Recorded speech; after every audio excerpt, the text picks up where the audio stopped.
world. The world was supposed to be growing. Everything was supposed to be fantastic. America had a great run in the last decade, and especially last few years, whatever good work Obama also had done. And then, the employment was at a fantastic level. And now this is the projection, and the projection keeps changing all the time. There is doom written everywhere. The world is going to go into a recession for sure. Now, if you see what the IMF has projected, it says everywhere in the world there's going to be a recession, but they are hoping that India and China will show some growth, and because of which in the emerging and developing Asia, they have shown a 1% growth. Earlier, they didn't have data for Africa. Even Africa now they're saying will go down. In India, what's been happening? In India, we have lost a GDP of 32,000 crores approximately per day of the closure from March 24th. So on those 21 days, you multiply by 32,000 crores. You can imagine how much of the GDP is already lost in the first phase. And then we have the extension now going further. You are directly impacted as people involved in business and reaching out to customers on a daily basis, and being the largest jewelry, one of the largest in the largest in the world by market cap, and one of the largest even by volume. I would say that it is impossible that it will not impact us in Titan Jewelry also. The only thing what I'm trying to say is these figures are not sacrosanct. These figures will keep changing because nobody is able to fathom the depth. Forecasts are at best a good estimate or a guesstimate. But in a situation where everything is fluid, where demand can't be forecasted, production can't be forecasted, there is a collapse of all the supply lines, how will you ever be able to forecast where the economy will end tomorrow? Nobody knows 100% when are we going to see the end of this whole syndrome. There are some signs of recovery, etc. So each person can take the news to suit his convenience and say, look, they have brought things under control in China, so definitely one day it will get controlled in India. Definitely it is good to be optimistic. But purely in terms of business, what are the ramifications it will have?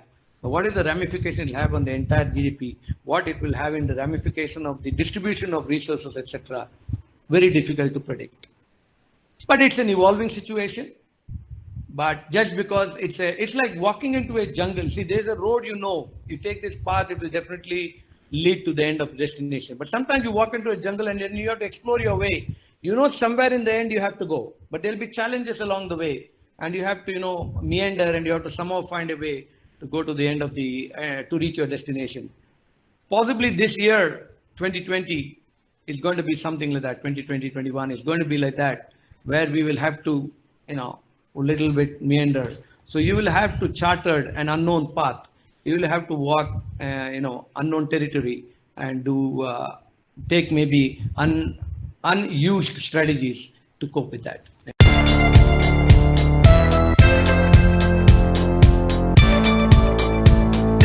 Pharmaceuticals. 32% of the raw materials used to come from China. Electronics. Nearly 40% of the components used to come from China. So, just one country, China, these are the disruptions. Now you can imagine what would be the disruptions for industries which are also sourcing from India, from Taiwan, from Singapore, or from any country, whatever they are sourcing, Okay, relatively one may say that Singapore is a very small country, it really doesn't matter. But somebody might have put a plant in Singapore, I know at least some pharma plants were put in Singapore as a strategic sourcing place because they said that is the most stable. And in terms of political stability in Asia, in terms of security of the money involved, in terms of the work culture, etc. So some high-end pharmaceutical plants and ancillary units have come there.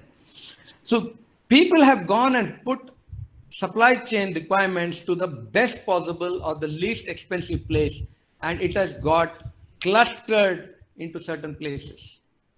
America has been the worst hit, also some parts of Europe, but America has been the worst hit because so many eggs have come into the China basket, And they grew China. I mean, how did the China monster actually happen? The China monster, as all of us know, really happened from the US.